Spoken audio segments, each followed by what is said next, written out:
Welcome to 25 and Broke, where I teach you how to stop being broke financially, socially, physically, and spiritually so that you can stop being a wuss and start being a winner.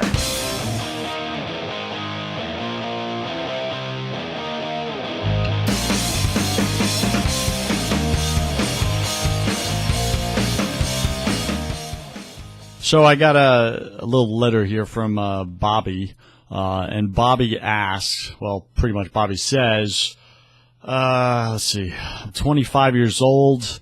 I'm a really nice guy. I try to treat people with respect, and unfortunately, many people take advantage of me, and they walk all over me. And I don't understand why. I feel like if I'm respecting them, why don't they respect me? You know, so on and so forth. And how can I get people to treat me with respect, to treat me the way that I treat them? Okay, Bobby.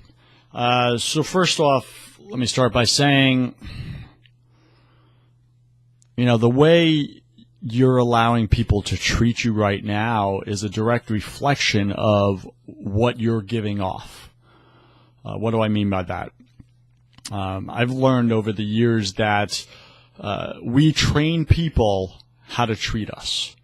We train people how to treat us, whether positive or negative, doesn't matter. We're constantly training people how to treat us by the way, the energy we give off, how we respond to them, what we let them do to us and get away with, those sort of things. So if someone, starts out very subtly, verbally, say, abusing you, for instance, calling you names, joking around, and you just kind of brush it off and, hey, ha, ha, ha, no big deal. But then it starts to turn into rude verbal abuse, and they start to do it publicly, and you still kind of like, okay, whatever, and you just let them keep doing it to you.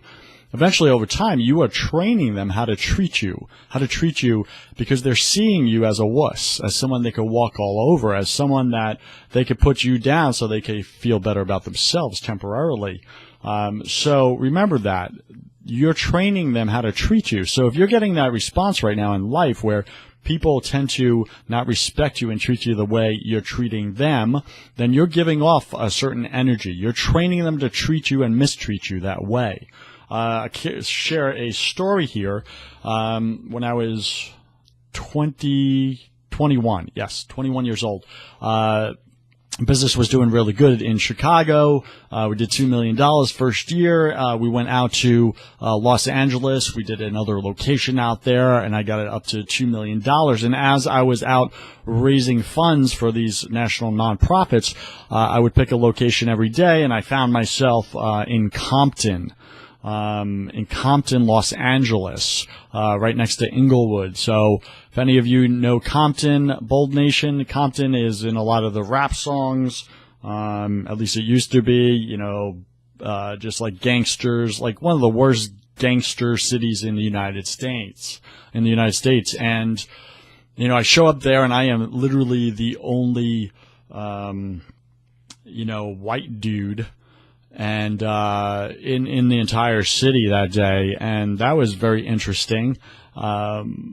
So I started walking down the street, and I had a whole bunch of trainees. I would take new people out and train them on what we do and how we raise money. And so we pull up to, I picked it on a map. I was very naive back then. I didn't know what Compton was, hadn't heard the rap songs, and I just picked on a map and decided we're going to work here and raise money at this city, Compton.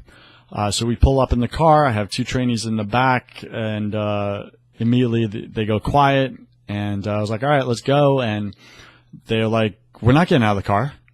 I was like, why aren't you getting out of the car? I said, because this is Compton. You don't get out of the car in Compton.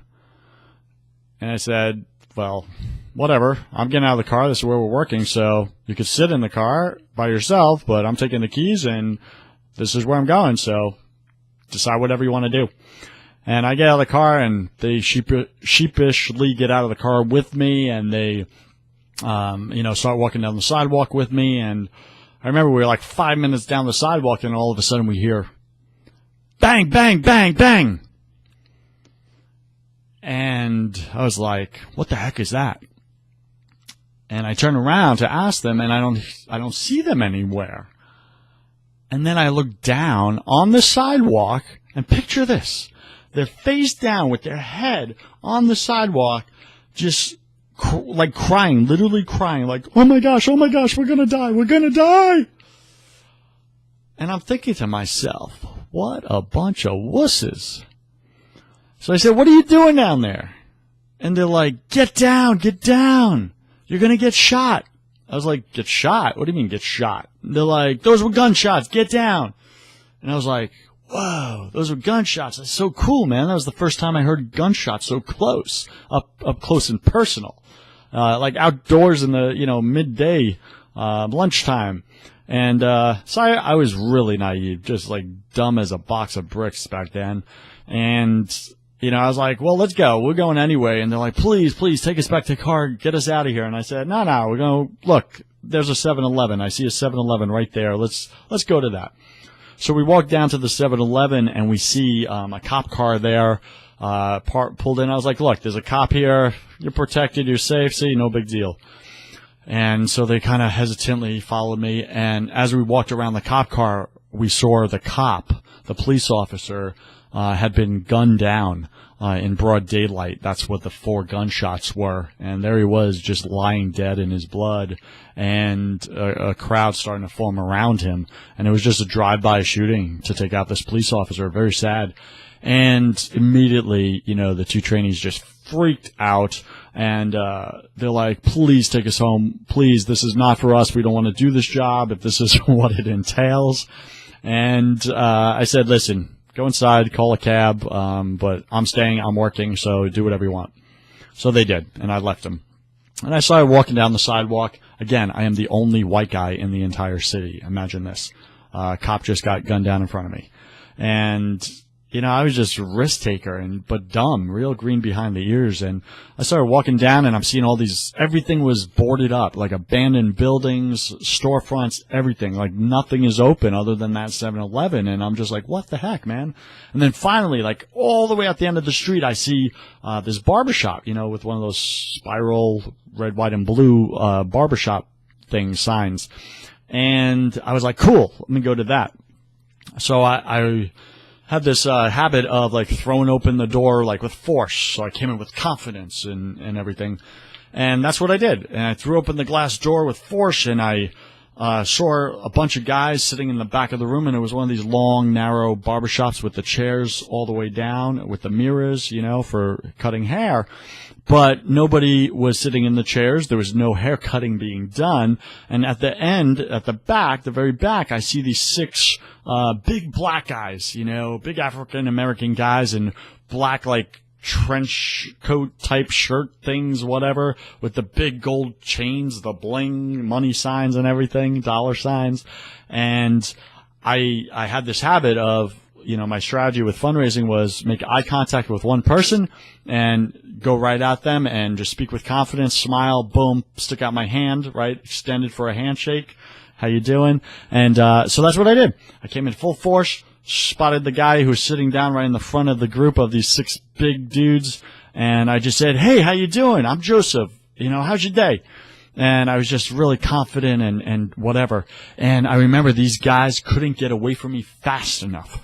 Literally all backing up, boom. And it's hard to show on the video if you're watching this on YouTube, but their hands went right into their lapel jackets, and I realized, man, they're putting their hands on, like they're reaching for guns and stuff, and but they didn't pull them out yet. They just put their hands on it. They all backed up and said, yo, what's up, man? And the guy in front who was on the chair that I made eye contact to, and I extended my hand for that full handshake, he literally fell back off his chair, trying to avoid my hand coming at him. And I was just kind of taken back, like, what's going on? You guys all right? I mean, what's up? Why are you scared? Why? I didn't get it. I was very slow again. And, they're all their hands go on their guns. What's up? And I said, listen, we're helping out, kids, and this is what I'm doing, and I'm raising money, and et cetera, et cetera. And they wouldn't believe me. And at first they're quiet, and I was like, I did my 30-second little pitch presentation, and I would always carry like a stack of paper in my hands with money, with cash. And the reason why I did that is because when people saw that other people were donating and giving money, it made them more likely to give themselves. So there I was with about $200 in cash in my hand. And I remember the guy that had fallen back off of his chair. He spoke up, and he turned to me and he's like, "So you're a cop. You're a cop. You're 5-0. You're 5-0, man." And I said, No, I'm not. What? What are you talking about? And he's like, "You're a cop. You 5-0. You 5-0, man." I said, "I'm not 5-0. He's like, "You're not a cop? You're not a police officer? You're not 5-0? And I said, "No, I'm none of those things." Well, that was a big mistake to say that. So immediately he looked at me differently, and he kind of puffed out his chest, and he said, "Well, so you're raising money for what?" And I was like, "No, seriously, I'm raising money for kids. I want you guys to help out, etc." And he's like, "I got a better idea. Instead of us donating to you," and he looks down at the pile of cash in my hands and he says, "You're going to donate to us." And it was at that very moment I went, huh? Like something clicked in my head. Oh, snap. And the 6 guys surrounded me. And with all still the hands on their guns, and these are big boys, and this is no exaggeration. I was looking up to them. I'm 6'2", and I was looking up to these guys, and they were heavy guys too, right? Big guys. And they definitely outpowered me and outnumbered me. Plus, they had weapons. I did not. So immediately something clicked in me like, oh shoot, I just put myself in a dangerous situation. My life is on the line. What the heck? And immediately I saw red. I clicked. I went into I don't know, bat mode or something. And there I am, and the guy is staring me down. I'm staring the guy down. And I remembered back in the day I had listened to a Tony Robbins CD of some sort, and it just popped into my head randomly. And in my opinion, this was God kind of helping me in this situation. And I had read in this book or whatever with Tony Robbins, he said when you're outnumbered, the best thing to do is identify the leader of the group, and your job is to intimidate him or her more than they are intimidating you. And if you can do that successfully and intimidate the leader of the group, then you stand probably a 1% chance of survival. Well, 1% was better than 0%, so I went for it. And immediately I clicked in, and I eyeballed that guy who's obviously the leader, the talker, the cocky, arrogant son of a gun, and I said, "Listen, whatever your boys are about to do to me, I don't care. You need to know one thing, and one thing only should be on your mind right now, and that is, before I go down, I am taking you out with me. Are you ready to die? I am." And I just held. And the silence was deafening. And I just locked on him, and I stayed locked. And I remember Tony Robbins had said, make sure you stay with it, see it through, even though you're scared inside. And I was scared. I was screaming like a 13-year-old girl, crying like a baby inside. But on the outside, I was fearless. I was confident, and I was ready. I was in my fight Aikido stance, ready to throw down. No matter who came at me, I was taking out that one guy. And I even had how I was going to do it in my head, which was some kind of Bruce Lee crap that definitely would not have worked. But I was going to give it a go because I had no options. And pin silence. You could hear a pin drop. He looked at me. I looked at him. He looked up and down at me. He sized me up. I sized him up. And then the silence broke, and he just said, "Yo, man, we just playing. We just playing, man. You're cool. Everything's cool." And I stayed locked. And I was like, "No, everything's not cool." He's like, "Yo, man, chill, relax." And I said, "Chill, relax? You just threatened my life. I'm not going to chill, relax." And he's like, "Everything's cool, man. You one crazy white boy." And I said, "Listen, get your guys away from me. Tell them to step away, and maybe I'll relax a little." So he waved at his guys. They all stepped away. They backed off, hands off their guns or whatever. The environment got chill. But there I was, and I was still locked because I didn't know this guy was unpredictable and I was outnumbered. And I remember I said to him next, well, actually he said to me, he's like, yo, man, like everything's cool, whatever. And I said, listen, you threatened my life. I am still in bat mode. I'm about to take you out. I am ready to go. So here's what you're going to do for me. You're going to donate. You're going to help out these kids. That's what you're going to do. So I want some cash right now.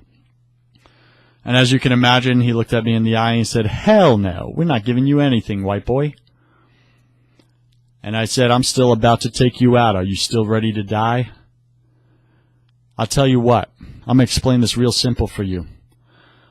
So pretty much you guys, I'm guessing, are drug dealers because you're not actually cutting hair here. So this is a drug front. So I'm guessing also that because you're drug dealers, you're putting drugs on the street, which end up in kids' hands, which means that you are destroying children's lives. How does that feel? And here I am offering you an opportunity to help children, help add value to their life. So you are going to donate, or I am going to take you out. And I was locked. Again, still scared inside. But he didn't know that. They didn't know that. And that's all that mattered. And there he went. He reached in his right hand into his pocket, I remember, and he pulled out money. And I had asked for $10, and he pulled out a $10 bill, and he handed it to me. And I said, now you're boys. I want $10 from each of you. And 5 of his guys handed me $10. And there I was, and I had T-shirts with like the charity name on it, and we gave it as thank you gifts. And I said, I took it, I crumpled one up in a ball, and I whipped it at him. I threw it at him. And I said, there's your freaking T-shirt. That was not a smart, intelligent move. He looked at me and something changed in him. He saw red now. And he said, I suggest you leave right now. And I did. And I backed away. I backed all the way without taking my eyes off of the front of the room, all the way back to the glass door. Boom. Hits me in the back. I open the door behind me. I walk out, and I run like a mofo down that street. And I remembered right there, something clicked inside of me that, man, I could talk my way out of anything. I didn't recognize God at the time, even though God did give me that insight and got me out of that situation safely. Here's the lesson for today. Let's wrap this up. When you're outnumbered and you're outgunned, mirror the person in front of you and add 10%. If the person in front of you in your life is kind and generous, be kind and generous back, plus 10%. Do it even more. If the person in front of you is mistreating you, is being a jerk, fire up, be firm, be bold, do it back, and then add 10%. So that you always stay in control of that situation. You will gain respect from that. You will walk away from dangerous situations. So always mirror the person in front of you, good, bad, negative, whatever. Mirror them back and then add 10%. And that will help you in your life dramatically to become the boldest version. I am Joseph Warren, and you were made for greatness. So stop being a wuss and start being a winner. Have a blessed day. See you tomorrow. Peace.